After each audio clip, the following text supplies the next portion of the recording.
bem-vindos ao nosso vídeo seminário, que é formado por 6 discentes do primeiro período de Pedagogia pela Universidade Federal do Delta do Parnaíba, UFDPar, composto por Francielda, Jéssica, Maria Bethânia, Maria das Graças, Natália Maria e Ana Lima. Prepare-se para mergulhar nas ideias revolucionárias que continuam a influenciar o nosso pensamento até os dias de hoje. Vamos começar! Nosso seminário é dedicado a dois dos maiores filósofos da história, Sócrates e Platão.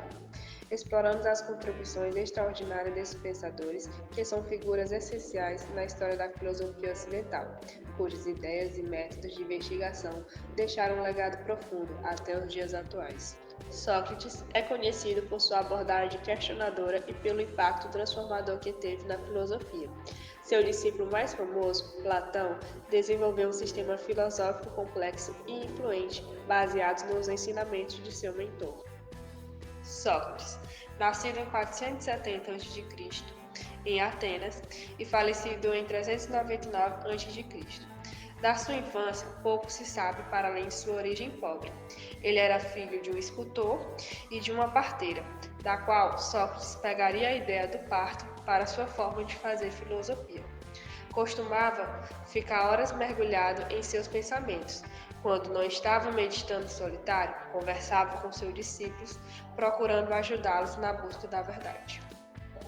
Nessa época, teve o início da segunda fase da filosofia grega, conhecida como socrática ou antropológica, onde Sócrates foi o principal filósofo desse período da filosofia antiga. Nessa fase, os filósofos passaram a se preocupar com os problemas relacionados ao indivíduo e à organização da humanidade. Passaram a perguntar o que é verdade, o que é o bem, o que é a justiça, uma vez que na primeira fase da filosofia grega a preocupação era com a origem do mundo, fase que ficou conhecida como o período pré-socrático da filosofia. Para Sócrates, existiam verdades universais, válidas para toda a humanidade, em qualquer espaço e tempo. Para encontrá-las, era necessário refletir sobre elas. Essa percepção da verdade, como alcançada, é um fator de diferenciação entre Sócrates e os sofistas. Sofistas eram professor de oratória, falar bem, fazer o bom uso da língua e de retórica, convencer, usar a língua para se beneficiar. Cobravam para ensinar. Para os sofistas, não existia verdade absoluta. Para eles, o mais importante era saber argumentar, defender sua ideia. O princípio da filosofia de Sócrates estava na frase "conhece-te a ti mesmo", um oráculo universal dado pelo deus Apolo na mitologia grega.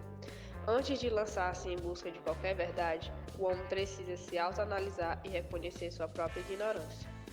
O próprio Sócrates, ao consultar o oráculo de Delfos, recebeu a mensagem de que ele era o mais sábio entre os gregos. Sócrates percebeu que ele era sábio porque, dentre os sábios, era o único que julgava não saber e buscava o verdadeiro conhecimento. Da afirmação de sua própria ignorância faz surgir a frase "só sei que nada sei". A partir desta ideia é desenvolvido o método socrático. O filósofo inicia uma discussão e conduz seu interlocutor ao reconhecimento da sua própria ignorância através do diálogo. É a primeira fase de seu método, chamada ironia e refutação. Na segunda fase, a maiêutica, técnica de trazer à luz, Sócrates solicita vários exemplos particulares do que está sendo discutido.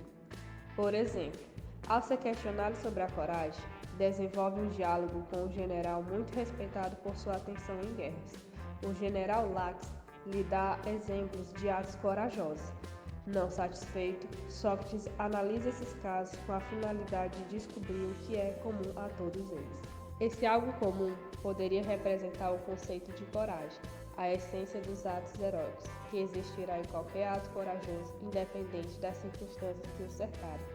A técnica de trazer à luz pressupõe uma crença de Sócrates, segundo o qual a verdade está no próprio homem, mas ele não pode atingi-la porque não só está envolto em falsas ideias, em preconceitos, como está desprovido de métodos adequados. Sócrates era uma figura memorável de Atenas. Por onde ia, carregava consigo uma quantidade imensa de seguidores e discípulos, sobretudo jovens. Em seus encontros, por conta de seu método, ele acabava expondo e irritando seus interlocutores. Por seu comportamento, ele teve inimigos entre as pessoas mais poderosas de Atenas. Seu julgamento foi realizado em duas partes. Da primeira, a votação sobre sua culpa ou inocência teve uma margem apertada a favor de sua condenação. Posteriormente, Sócrates propõe como pena alternativa o pagamento de uma multa. Essa pena é amplamente recusada e a condenação é a favor da pena capital. Sócrates aceita o julgamento e despede-se com a frase: "É a hora de irmos. Eu para a morte, vós para as vossas vidas. Quem terá a melhor sorte? Só os deuses sabem." Sócrates foi acusado de blasfemar contra os deuses e de corromper a juventude. Foi condenado à morte e, apesar da possibilidade de fugir da prisão, permaneceu fiel a si e à sua missão. Não deixou nada escrito. O que herdamos foi o testemunho de seus contemporâneos, especialmente o do seu discípulo mais importante, Platão. Sócrates enfrentou a morte e se recusou a renunciar à sua filosofia e aceitar a imposição das autoridades. Então, a sua sentença foi pena de morte por envenenamento de cicuta. O papel de Sócrates teve para o povo ateniense possui várias maneiras de ser vista, pois para algumas pessoas o filósofo era considerado um sábio e que educava os jovens, mas para outras pessoas, inclusive para um de seus acusadores, Meleto, Sócrates era visto por corromper a juventude e não acreditar nos deuses. O legado de Sócrates é vasto e profundamente influente na filosofia ocidental. Ele é conhecido por seu método socrático, que buscava revelar verdades ocultas através do diálogo e da argumentação. Ele achava mais eficiente o intercâmbio de ideias, mediante perguntas e respostas entre duas pessoas, e acreditava que a escrita enriquecia o pensamento. Sócrates enfatizava a importância da autoconsciência, da ética pessoal e da busca pela verdade. Ele também defendia a ideia de que o conhecimento é fundamental para uma vida boa e virtuosa.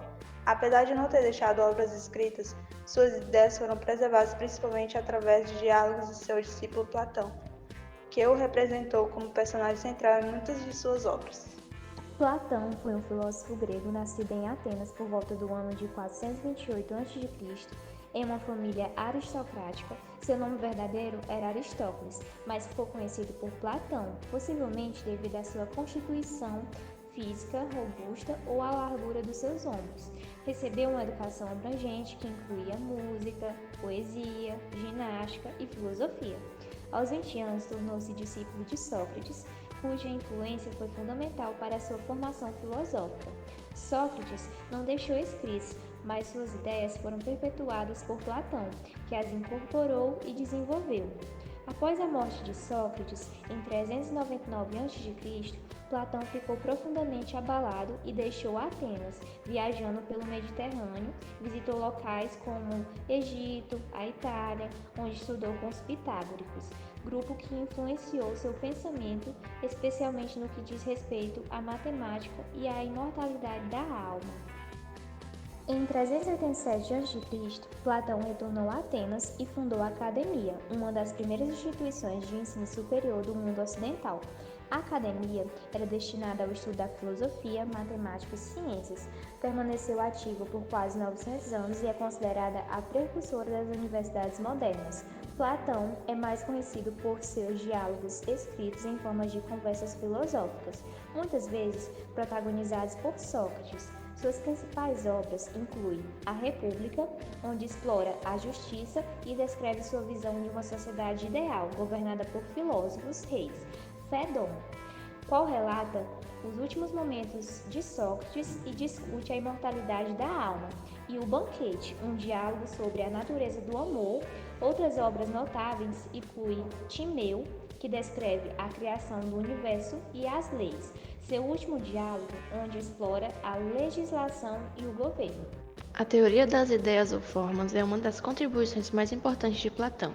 Ele propôs que, além do mundo físico, existe um mundo das ideias ou formas perfeitas e imutáveis, das quais o mundo material é apenas uma cópia imperfeita.